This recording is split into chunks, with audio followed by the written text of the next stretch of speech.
Greetings, family. NACAC family. New York State ACAC Coming Together family. And lastly, CACNY family. My name is Emmanuel Manny Moses, he series pronouns, and I serve as the Senior Director of College Access to Success at the Opportunity Network, a community-based organization in New York City that supports the college and career goals of underrepresented students to and through their paths. Shout out to the CBO SIG and to those who were at and table for the Access College Fair 2 days ago. I am proud and honored to be on this stage as a colleague and a practitioner in this space, but I'm also equally proud to say that by bringing my lived experiences and the cultural competence that comes with it is what makes me, me. And frankly, damn good at my job. It's also the only way I know how to show up in the work, in the landscape. And if I didn't give you both sides of me, or all sides, I wouldn't be me. That me identifies as a BIPOC, cisgendered, heterosexual male, the son of Eddie Lee Moses, the black man from Tarboro, North Carolina, y María Cristina Palombo Moses, una inmigrante de Mendoza, Argentina, who, like most immigrants, got the job done. I'm also aware of my privilege. Male, straight, lighter skinned. I did not grow up in a low-income household, nor am I a first-generation college student. Big shout out to the Percy, Issa, and Seek program at Queens College, as my father, Eddie Lee from Tarboro, is a proud alum.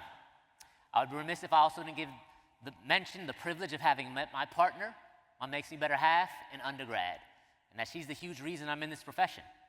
She lovingly urged me to find my way out of the basement of NYU Silver Center. I was a hell of a campus media employee, and told me lovingly to put my 2 degrees to use and finally embark upon my career path. A path that began as a member of NYU's inaugural cohort of the College Advising Corps. Lastly, but certainly not least, I also have the distinct honor and privilege of being a father to 9-year-old Isabella María Cristina Moses, Izzy, and 6-year-old Dean Winchester Moses.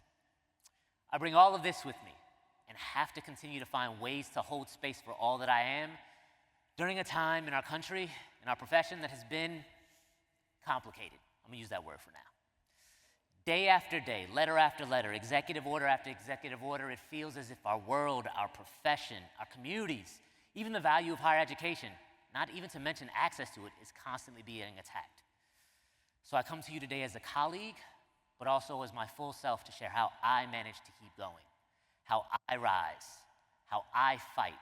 And let me be clear, I'm not always the first one to say the thing, or write the op-ed, hold the sign, or even throw the first brick. Let's not throw bricks. But I'm all for helping make the signs, giving the quote, and checking in on and contributing to the legal fees of those out on the front lines. However, with the constant barrage we face today, sometimes it's just been easier, even necessary, to just keep my head down, go about checking boxes, even checking my mentions, rather than to embrace the full weight of what's been going on. It's at times like these that it's hard not to have that MLK quote in the back of my mind. The ultimate measure of a man, an individual, is not where they stand in moments of comfort and convenience, but where they stand at times of challenge and controversy. So the question really is, how do I move forward when it feels like I'm not doing enough?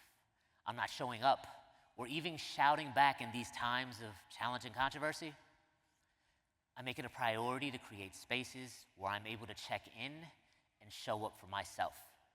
With one way in particular, and here comes my privilege again, therapy. Full transparency, most of my sessions focus on how I show up as a father, not to mention unpacking generational trauma and the like, while still balancing all the other things going on in the world. Therapy showed me how to open up. It also showed me that I can't capitulate or give in to the notion that I'm defined by those one-off reactions, those outbursts of anger and frustration during those challenging moments as a parent. It's also about not only knowing that I need to apologize to my kids when I'm in the wrong, but also giving weight and value to how I show up, or rather, how I continue to show up in all those other moments, all those other times that I'm still and will always be their father. It's easy to feel like you're not enough, or feel like you'll be measured by that 1, 2, or even 3 instances when you weren't the first to stand up, yell out, or fight back against that challenge, that controversy. But I'm telling you all, as I've been able to tell myself, again a privilege, that it's not just those singular moments, but rather it's the long run that matters. How we will continue to show up and stand up, however that looks like. Let's not forget to underscore the importance of showing up, checking in, and supporting others during these times. I know that I've been poured into, supported by, checked in on, and given a little damn platform by those that came before me, the giants of this profession. I'm also pretty sure that these same giants, champions, advocates of this work have benefited from a check-in here and there during those countless times that they stood for us.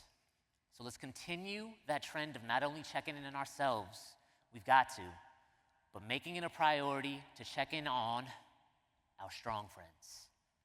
And if you're like, I don't know who my strong friends are, then guess what, boo-boo? You're that strong friend.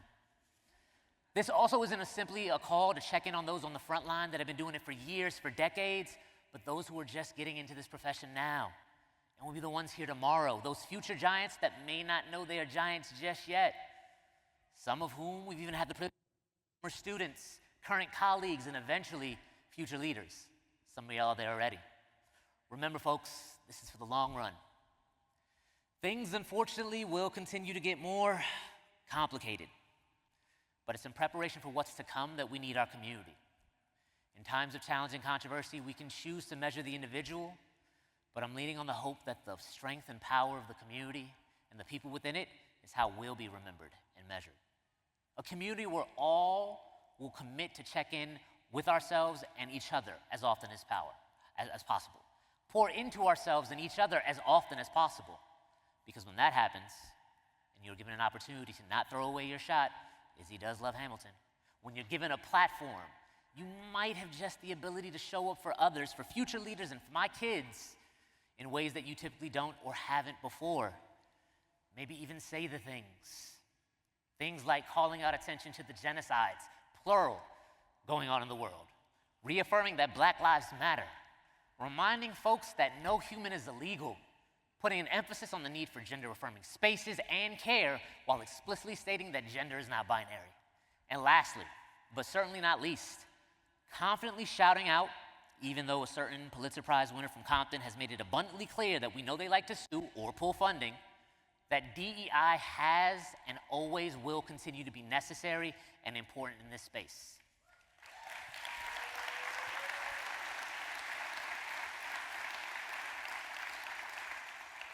It has never been about exclusion or discrimination, but rather ensuring true representation in all the spaces. You know, representation, the reason they threw all that tea into that harbor all those years ago? Well, at least that's what the history books say. So thank you all for your time, your commitment, your partnership, and to leave you with one more quote from the Audre Lorde: caring for myself is not self-indulgence. It is self-preservation, and that is an act of political warfare.